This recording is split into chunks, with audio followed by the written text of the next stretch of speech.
J'essaye de tout vous tester, de toutes les marques, et sous toutes les vidéos, quelle que soit la marque en ce moment, depuis qu'il y a ces histoires d'inflation et compagnie, il y a vraiment un sujet qui revient beaucoup dans les commentaires, c'est à quel point on se fait entuber, on nous prend pour des pigeons, on se fait vraiment bananer, j'entends vraiment absolument tout dans les commentaires, comme quoi, nous Européens, et particulièrement les Français, on va payer beaucoup plus cher les produits que les États-Unis.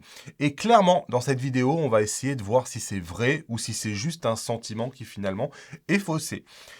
Je vais juste repartir de la dernière présentation en date au moment où je fais cette vidéo. C'est Sigma qui présente 3 nouveaux objectifs et au moment où ils présentent les prix, on a ces prix-là qui apparaissent. 619 € en Europe, 599 € aux États-Unis, 499 € en Europe, 549 € aux États-Unis.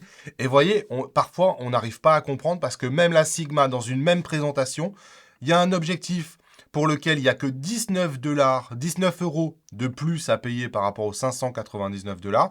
Et le deuxième objectif, là, c'est 49 $ de plus à payer et l'euro est moins cher. Et en fait, on se rend compte que selon les produits, cet écart entre le prix en dollars et le prix en euros, il n'est pas du tout le même pour les constructeurs parce que probablement qu'en termes de marketing, ils s'ajustent aussi à la concurrence et au marché. Et la question qu'on se pose, c'est finalement, est-ce que réellement tous les constructeurs nous prennent pour des pigeons ou pas? La première chose sur laquelle j'ai envie d'insister, c'est que regardez ici, il y a quelque chose que souvent les gens ne voient pas, mais quand ils vous affichent ces prix-là, il y a quand même un détail qui est extrêmement important, c'est ça. Regardez, le prix en euros, il est WIF VAT. Ça veut dire qu'il est taxe inclus, TTC inclus. En France, la TTC, c'est 20%, donc c'est quand même pas rien. Le prix en dollars, il est sans la taxe. Donc déjà, généralement, on voit ces deux prix-là qui sont affichés côte à côte avec vraiment un effet où on se dit, putain, là, ils nous prennent vraiment pour des cons. Sauf qu'en fait, un truc qu'on réalise pas parce que il faut l'analyser très très vite, c'est que le prix en euros, il inclut 20% de TVA, le prix en dollars inclut 0% de TVA. Et pourtant, ils sont affichés l'un en dessous de l'autre sur le même tableau. Et ça, quand même, ça fait des chocs. J'ai fait des relevés de prix sur IPLN et sur B&H aux États-Unis, qui est un des principaux magasins en photo. Et j'ai relevé les prix tels que sont affichés par les constructeurs. Et évidemment, tous les prix en euros, ici, pour tous ces produits-là, j'ai essayé de mettre à peu près toutes les marques de boîtiers principalement. Évidemment, ils sont dans le rouge écarlate parce que ces prix-là, clairement, ils sont beaucoup plus élevés que les prix qu'on nous affiche aux États-Unis. Sauf que ces prix-là, évidemment, je pense que vous l'avez compris, c'est des prix TTC en France et c'est les prix affichés par B&H qu'on voit lorsqu'on arrive sur le site de B&H, mais eux, ils sont hors taxe. Et forcément, quand vous mettez l'un à côté de l'autre, c'est clair que la seule conclusion que vous pouvez tirer, c'est waouh, on se fait vraiment enfler là. Sauf que, il y a quand même une taxe aussi aux États-Unis. Donc là, moi, je vais me baser sur New York parce que je pense que c'est un État qui est moyen, c'est un État où on a l'habitude d'aller probablement. À New York, la TVA est à 8,88 alors que la TVA en France est à 20%. À noter aussi qu'au moment où je fais cette vidéo, on a une histoire de taux de change. Le taux de change, il est environ à 0,9. Donc on va considérer que 1 euro égale 1 dollar parce que les constructeurs disent qu'il y a toujours un peu de frais de transport, des trucs comme ça. Mais on va dire que pour simplifier l'équation, 1 euro égale 1 dollar. Le taux faction, de toute façon, fluctue en permanence.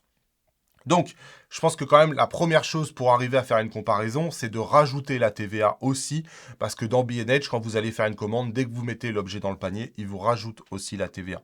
Et donc, j'ai rajouté à peu près 8,88% de TVA à New York. Et là, on se rend compte quand même que on est passé du rouge écarlate à des couleurs, vous voyez, que j'ai mis orange, voire orange très clair, parce qu'effectivement, les prix sont plus si éloignés. Donc, vous voyez, par exemple, le Panasonic S5 II, il est à 2199 € TTC en France et il est à 2175 € TTC aux États-Unis. Par contre, il y a toujours des écarts pour certains boîtiers. Typiquement, la FX30, 2299 € en France, 1957 € TTC. Donc oui, il y a quand même 350 € d'écart là sur la FX30, même en prenant en compte les taxes. Donc finalement, le dernier tableau est pour moi celui qui va nous permettre de dire oui, est-ce qu'on se fait enfler, est-ce qu'on se fait entuber en Europe? C'est de comparer plutôt des hors taxes, c'est-à-dire ce que va percevoir le constructeur. Moi qui suis un professionnel, lorsque j'achète un boîtier, je ne paye pas la taxe. Je ne paye que le hors-taxe. Et le constructeur, lui, ce qu'il encaisse pour ses comptes, c'est uniquement le hors-taxe, puisque la TVA, il va la reverser à l'État. C'est pas pour lui. Donc, ce qui me paraît juste de comparer, c'est les prix hors-taxe. Et finalement, quand on remet tout, les prix hors taxe, c'est-à-dire qu'on prend les prix de la France et qu'on enlève les 20% de taxes, tout simplement, bah là, on s'aperçoit d'un tableau où c'est difficile de dire qu'on nous prend pour des pigeons. Typiquement, si je prends le Canon R8, il est à 1499 € et 1499 $, donc le même hors taxe dans les deux pays. Le Panasonic S5 II, 1833 € hors taxe en France, 2000 € presque aux États-Unis.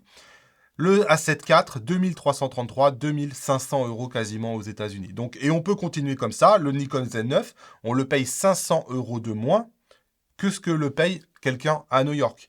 Donc, il y a quelques exceptions. Vous voyez la FX30, Sony clairement s'est fait un peu plaisir. On va le payer 1916 € hors taxe en France, alors qu'on va le payer presque 1800 $ aux États-Unis. Donc ça fait un écart de 120 €. Pour une FX30, on paye 120 € de plus en Europe que ce qu'on va payer aux États-Unis.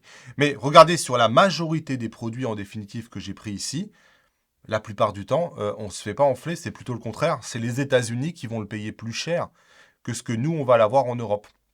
Pour quelle raison ? Parce que les constructeurs, eux, ce qu'ils jugent, c'est probablement le prix final payé par le client. Et le prix final, il tient forcément compte que nous, on a 20% de TVA en France. Là où, aux États-Unis, ils sont, je crois, entre 5 et 6 de moyenne, avec des États qui ont 0% de TVA. Et le constructeur, clairement, il est obligé de diminuer son prix hors taxe pour essayer d'avoir un prix TTC qui soit pas forcément déconnant. Le problème, c'est que comme il y a 12% de points d'écart entre New York et la France, ces 12%-là, clairement, nous, on a l'impression de payer tout beaucoup plus cher. Et finalement, la seule conclusion qu'on fait, c'est ce tableau-là. C'est waouh, les prix 2300 € la FX30 alors qu'on la paye 1800 € aux USA. Sauf que ce raisonnement-là, il me paraît assez faux. En tout cas, moi, je vous donne mon avis. Et pour finir sur le cas Sigma qu'on a vu au début de la vidéo, en fait, on se rend compte que une fois qu'on calcule le prix hors taxe, 415 € hors taxe en France, 549 $ hors taxe aux États-Unis. Donc, on paye l'objectif 32% de moins en France qu'aux États-Unis. Et pour le deuxième objectif, le 17 mm, où on avait l'impression au début 619 € en France, 599 $ aux États-Unis, en fait, quand vous calculez le prix hors taxe, on paye 84 € et 16% de moins en France qu'aux États-Unis. Donc, en définitive, tous ces objectifs-là, majoritairement dans les cas que j'ai étudiés, on les paye moins cher en Europe et en France qu'aux États-Unis. Et en fait, on se rend compte que les constructeurs ont tendance à faire moins de marge en Europe qu'aux États-Unis parce qu'ils sont obligés d'absorber un taux de TVA qui est beaucoup plus haut chez nous. Et nous, ce qui nous plombe vraiment, ce qui fait que nos prix sont vraiment plus élevés, c'est les 20% à rajouter en termes de TVA. Ce qui engendre un moins bon rapport qualité-prix pour nous, Européens. Mais je trouve qu'en définitive, non. La conclusion, c'est oui. Le constructeur qui abuse probablement le plus, c'est Sony. Parce qu'il y a quelques prix comme ça, notamment le Sony 2070 F4, où franchement, on comprend pas bien pourquoi ils font ça, parce que là, l'écart est vraiment très important. Là, c'est pas normal. 1333 € contre 1098 €. Franchement, c'est pas normal. Donc, mais c'est des produits qui restent quand même, quand je prends le panel, et j'en ai fait beaucoup d'autres, là, pour la vidéo, je voulais pas avoir 50 produits. Au final, les prix hors taxe des constructeurs sont parfaitement cohérents, mais c'est vrai que le taux de TVA élevé fait vraiment mal au portefeuille et abîme sérieusement le rapport qualité-prix en Europe. Moi, j'ai hâte de vous lire en commentaire. Est-ce que vous êtes d'accord avec ce raisonnement-là? Est-ce qu'il y a quelque chose que j'ai oublié? Mais c'est vrai que c'est un débat qui est tellement important que j'avais vraiment envie de vous donner un peu cette analyse sur le sujet. N'oubliez pas de vous abonner si ce n'est pas déjà fait, et moi, je vous dis à bientôt dans une nouvelle vidéo. Salut!